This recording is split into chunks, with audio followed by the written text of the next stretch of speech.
হাসিনার ভাষায় কথা বলে নাসিরউদ্দিন পাটোয়ারি, ডাক্তার মাহমুদা মিতুর মতো এইসব নেতৃবৃন্দ। অন্যায়ের সাথে কোনোদিন বাংলাদেশ জাতীয়তাবাদী ছাত্র আপোষ করে নাই।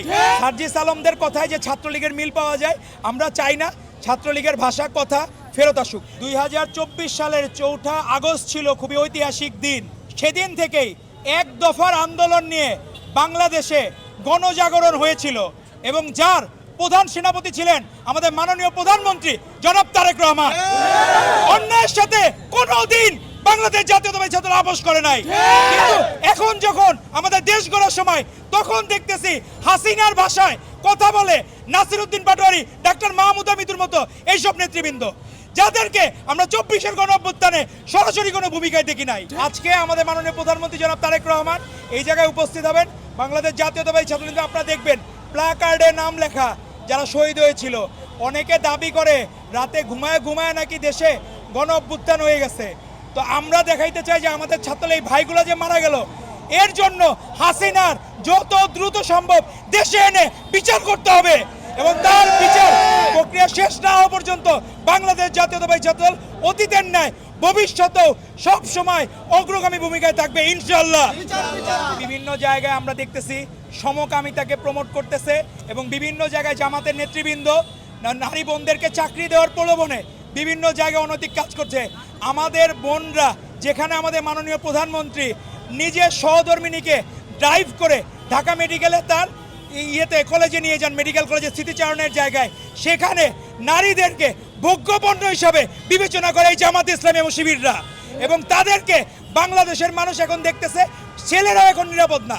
তো আমাদের বোন ভাই কেউই কি নিরাপদ থাকবে না এরকম রাজনীতির কাছে? তো আমরা জনগণকে অনুরোধ করব, তাদের থেকে আপনারা সতর্ক থাকবেন, মুনাফিকদের থেকে সতর্ক থাকবেন, দর্শকদের থেকে সতর্ক থাকবেন, সমকামীদের থেকে সতর্ক থাকবেন।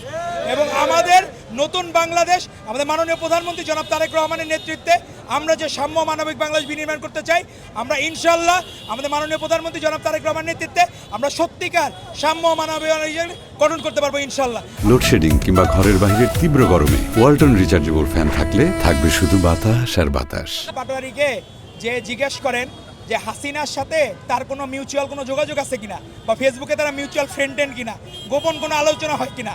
কারণ হাসিনা যে ভাষায় কথা বলতো, ইউনূস সাহেবের মতো একজন ব্যক্তিকে সে বলছিল পদ্মা সেতু থেকে ভাতা ফালাই দিবে, সেই রকম নাসিরউদ্দিন পাটোয়ারি যে কথাবার্তা বলতেছে এর সাথে হাসিনার মিল পাওয়া যায়। তো আমাদের মনে হয় পুরুষ শেখ হাসিনা হচ্ছে ফ্যাসিস্ট নাসিরউদ্দিন পাটোয়ারিরা। আপনি তাদেরকে পুরুষ ফ্যাসিস্ট না বলতে পারেন, তাদের কথার কোনো গুরুত্ব দেওয়ার কিছু নাই। আমরা বলেছি তাকে বিনা পয়সায় আমরা চিকিৎসার ব্যবস্থা করব, তার মানসিক সুস্থতার জন্য আমরা সকলেই দোয়া করব, বাংলাদেশের মানুষ তার জন্য দোয়া করবে। সাবেক যারা ছাত্রলীগ করে আসছে, যখন বলছে শেখ হাসিনাকে মাম্মি বলছে, শেখ মুজিবকে ড্যাডি বলছে, সে সময় তো তাদের মনে হয় না হাসিনা খারাপ। কিন্তু যখন মনে হইলো 24-এর গণঅভ্যুত্থানে তারা তো আপোষ করতে নিছিল, কিন্তু জনগণের চাপে ঠিক মনে পড়ে শেখ মুজিব 7ই মার্চে বলেছিল জয় বাংলাও বলেছিল, আবার জয় পাকিস্তানও বলছিল, কিন্তু পরবর্তীতে জনস্রোতের কারণে সে ওই জায়গা থেকে সরে আসছে।